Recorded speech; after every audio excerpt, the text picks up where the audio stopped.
Dobrodošli na kanal Mračne priče. Ovdje vas očekuju istinite priče, neriješeni slučajevi, mračne tajne i paranormalni događaji koji će vas ostaviti bez daha. Smjestite se udobno, jer istina zna biti strašnija od fikcije. Vilenjaci, bića koja hodaju između svetova, večni stanovnici magle i mezečine. Njihova priča počinje davno pre nego što je ljudska noga kročila na zemlju kakvu danas poznajemo. Legende govore da su rođeni iz prvih zvezdinih suza, kada je noćno nebo plakalo zbog tame koja se širila svemirom. Te suze padale su na zemlju i iz njih su iznikla bića nepojmljive lepote, vitka, sa ušima zašiljenim poput listova mladog drveta. Njihova koža je sjajila pod mezečinom, a oči su nosile odsjaj davnog svetla iz vremena kada je svet bio mlad. Vilenjaci su oduvek bili čuvari ravnoteže. Njihovo kraljevstvo nije zapisano ni na jednoj ljudskoj mapi. Skrivaju ga gusti šumski svodovi, slapovi koji se obrušavaju u tajne pećine i magla koja se ne raspijarši ni pod najjačim suncem. Kažu da, ako ikada kročiš na njihovu zemlju, tvoje srce više nikada neće čeznuti za ljudskim svetom. Bićeš izgubljen u lepoti koja opija i u tišini koja šapuće priče starije od vremena. Ali vilenjaci nisu samo nežna i dobra stvorenja iz bajki. Njihova moć je dvosmerna oštrica. Oni pamte sve uvrede i ne praštaju lako. Neki su milostivi, daruju sreću i blagostanje onima koji ih poštuju. Drugi, pak, umeju da budu okrutni, zavode smrtnike u šumske dubine iz kojih se nikada ne vraćaju. Sve zavisi od toga kako si im se obratio i kakvo je tvoje srce. Priča o njihovom poreklu varira od zemlje do zemlje. U keltskim mitovima, vilenjaci su dio naroda iz Hunki, drvne rase koja je postojala pre ljudi i bila prognana u skrivena kraljevstva kad su ljudi preuzeli svet. U nordijskoj tradiciji, oni su svetli i tamni, jedni donose plodnost i blagostanje, drugi nesreću i smrt. U slovenskim legendama, vilenjaci se stapaju sa pojmom vila, moćnih čuvarica prirode, koje se pojavljuju kraj izvora, reka i na vrhovima planina.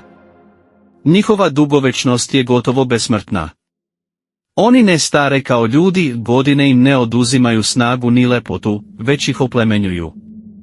No, besmrtnost ima svoju cenu. Vilenjaci osjećaju svaki gubitak, svaku promjenu, svaku bol sveta kroz stoljeća. To ih čini i najplemenitijim i najopasnijim od svih mitskih stvorenja. Postoje drvne legende koje govore da vilenjaci nisu oduvek živjeli skriveno. U davnim vremenima, dok je svet još bio mlad, šetali su rame uz rame sa ljudima. Nisu se bojali da pokažu svoje lice, a njihova magija bila je dar kojim su pomagali bolesnima, obnavljali šume i smirivali oluje. Ali, kako su vekovi prolazili, ljudi su postali pohlepni.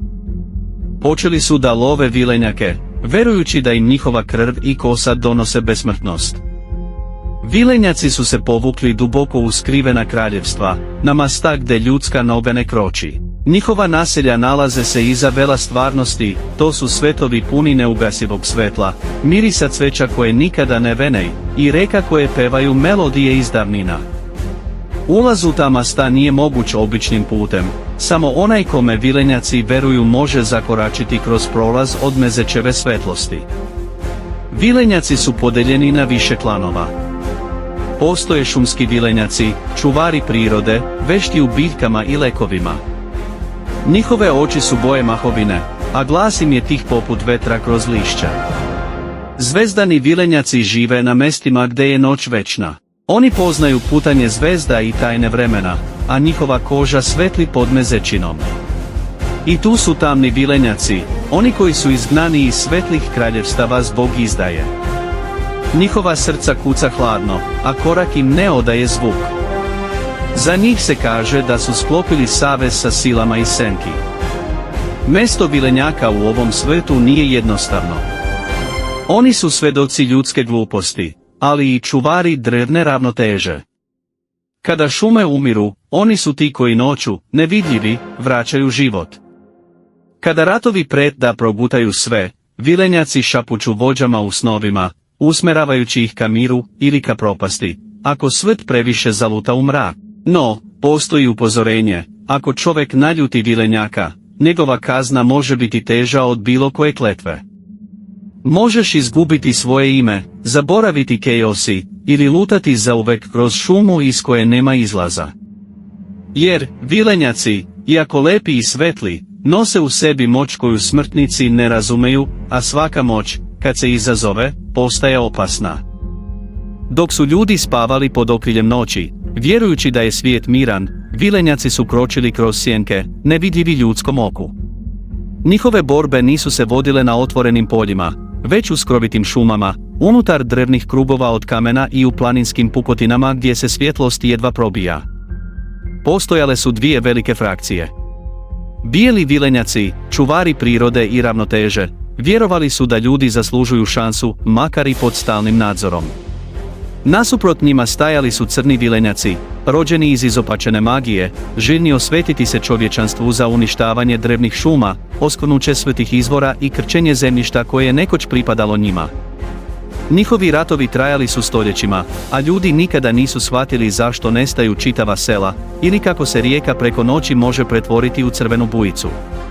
Ti sukobi nisu bili samo zbog moći, bili su i zbog stabla duša, mitskog drveta koje, prema legendi, daje onome tko ga posjeduje moć vladanja nad svim bićima, ljudima i vilenjacima podjednako.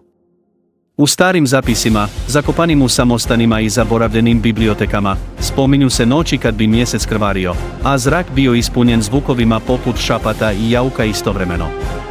To su bili znakovi da vilenjaci ratuju. Tada bi nestajali lovci, djeca koja su zalutala predaleko, pa čak i cijeli karavani. Malo tko zna da su neki ljudi sklopili tajne saveze s vilenjacima. U zamjenu za moć, dugovječnost ili bogatstvo, služili su kao njihove oči i uši u ljudskom svijetu. No, takvi savezi nikada nisu završavali dobro, jer vilenjaci ne zaboravljaju izdaju, niti opraštaju slabost. Priča kaže da rat još traje. Ali sada, vođen u tišini. Jer kad ljudi spavaju, a vjetar šušti kroz krošnje, možda to nije samo vjetar. Možda su to koraci onih koji nikada nisu napustili ovaj svijet.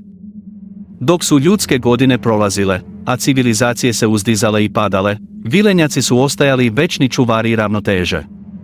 Njihove oči, bistre poput jutarnje roz, bile su svedoci događaja koji su oblikovali svet ratova, ljubavi, izdaja i ponovnih početaka. Oni su znali da je vreme najveći neprijatelj ljudi, ali njihov najveći saveznik. Predanja kažu da vilenjaci nisu samo stanovnici skrivenih šuma, već i glasnici između svetova. Oni čuju šapat planete, znaju kada se tlo ljuti, kada se more buni i kada se vetar sprema da nosi oluju. Njihova moć ne leži u sili, već u razumevanju svega što živi. No, u jednoj od najstarijih pesama, skrivenoj duboko u vilenjačkim arhivama, zapisano je proročanstvo: doći će dan kada će ljudi prestati da veruju, a s verom će nestati i svetlost u našim srcima. Tada ćemo otići, a sve će nas pamtiti samo u pričama. Zato se veruje da su vilenjaci polako počeli da se povlače iz ljudskih pogleda. Postali su senke i među drvećem, oce i u vodi, melodija koju čuješ samo jednom u životu, a nikada više. Ipak, ima onih koji tvrde da su ih vidjeli putnici izgubljeni u planinama, deka koja zalutaju predaleko od kuće, ili usamljeni pesnici na obali Rik. Kažu da ako ikada ugledaš vilenjaka, moraš da ostaneš tih. Pogledaj ga u oči, ali ne izgovaraj njegovo ime. Jer ako ti odgovori, tvoje srce će zauvek čeznuti za mestom kojem pripadaju oni, a ne ti. I tako, vilenjaci ostaju večna misterija, most između onoga što jeste i onoga što bi moglo biti, između sna i jave. Možda ih više ne vidimo kao pre, ali svaka zvezda koja padne, svaki miris proleća u vetru i svaki trenutak tišine u šumi nosi trag njihovog postojanja. Jer oni nisu nestali. Samo čekaju da ih ponovo zaslužimo. Što vi mislite o ovoj sablasnoj priči? Pišite svoje utiske u komentarima. Ako želite još ovakvih istinitih i jezivih sadržaja, podržite kanal tako što ćete stisnuti like, share i subscribe. Dobrodošli ste u svet mračnih priča, tamo gdje istina zvuči jezivije od svake fikcije.